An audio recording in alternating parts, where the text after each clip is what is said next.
saya Alif Firdatul Adipura dengan NPM 226400005 dari Teknik Sipil kelas 6A. Di sini saya akan mempresentasikan tentang penelitian jalan sebidang JPL nomor 12 Jagalan, Kabupaten Demak. Untuk isi presentasi kali ini terdapat 6 isi, yaitu pertama gambaran lokasi survei, yang kedua data survei, yang ketiga karakteristik jalan rel, keempat identifikasi hazard, dan kelima rekomendasi.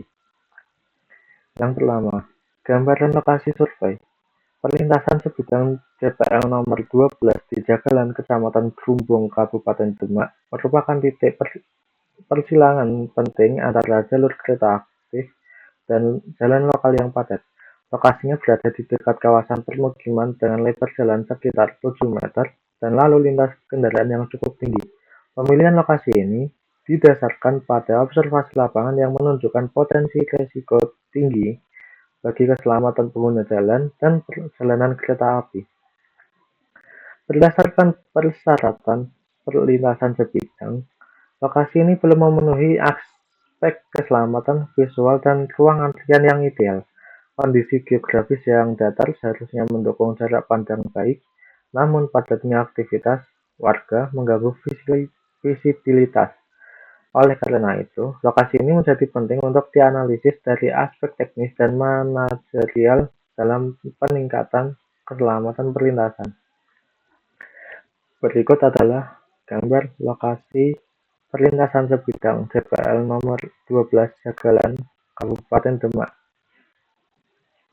Kedua, data survei.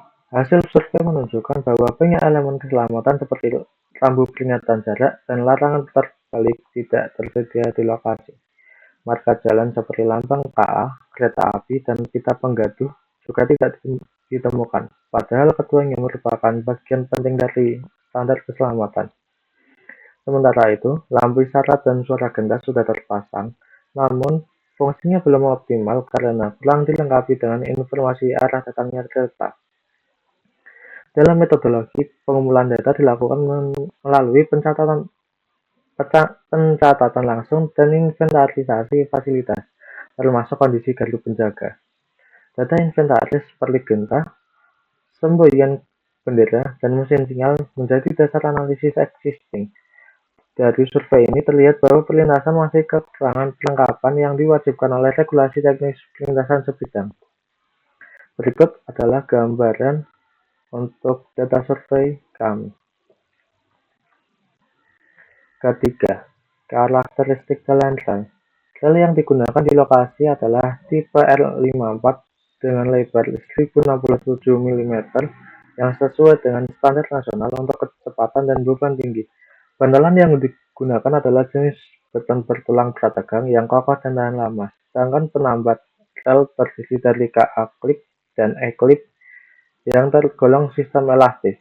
Data ini mendukung bahwa secara teknis, jalur rel sudah memenuhi persyaratan teknis. Namun, karakteristik jalan rel ini belum didukung dengan kondisi sekitar yang aman bagi pengguna jalan raya. Analisis geometrik menunjukkan bahwa elevasi jalan dan perpotongan sudut belum ideal. Hal ini menyebabkan kendaraan berat sering melintas dengan menyerong dan dapat meningkatkan potensi kecelakaan lalu lintas. Berikut adalah gambaran dari poin ketiga, yaitu pertama tipe rel UIJ 54 atau R54, yang kedua gambaran dari AutoCAD tentang dimensi penambang rel tipe R54, yang ketiga bantalan rel beton bertulang, keempat alat penambat KA klip, kelima alat penambat E-klip, keenam wesel, ketujuh sambungan normal, kedelapan alat axle counter, ke-9 plat landas. Keempat, yaitu identifikasi hazard. Beberapa hazard utama di lokasi termasuk perbedaan elevasi jalan yang signifikan, menyebabkan kendaraan berat seperti truk harus bermanuver secara tidak wajar. Selain itu, semboyan kereta api atau S35 sering tidak dibunyikan oleh masinis, padahal sinyal ini penting untuk memberi peringatan kepada pengguna jalan.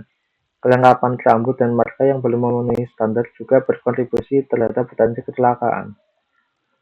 Pentingnya keselarasan antara desain teknis dan perilaku pengguna dalam menjamin keselamatan perlintasan.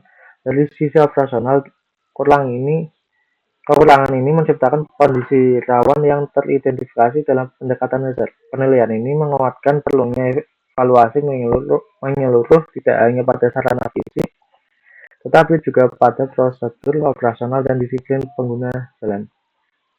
Yang terakhir, tentang rekomendasi.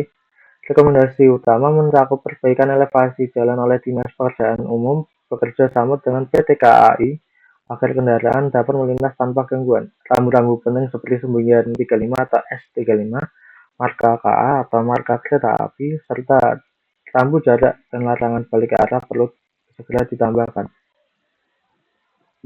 Di samping itu, diperlukan edukasi keselamatan kepada masyarakat dan pengawasan disiplin pengguna jalan.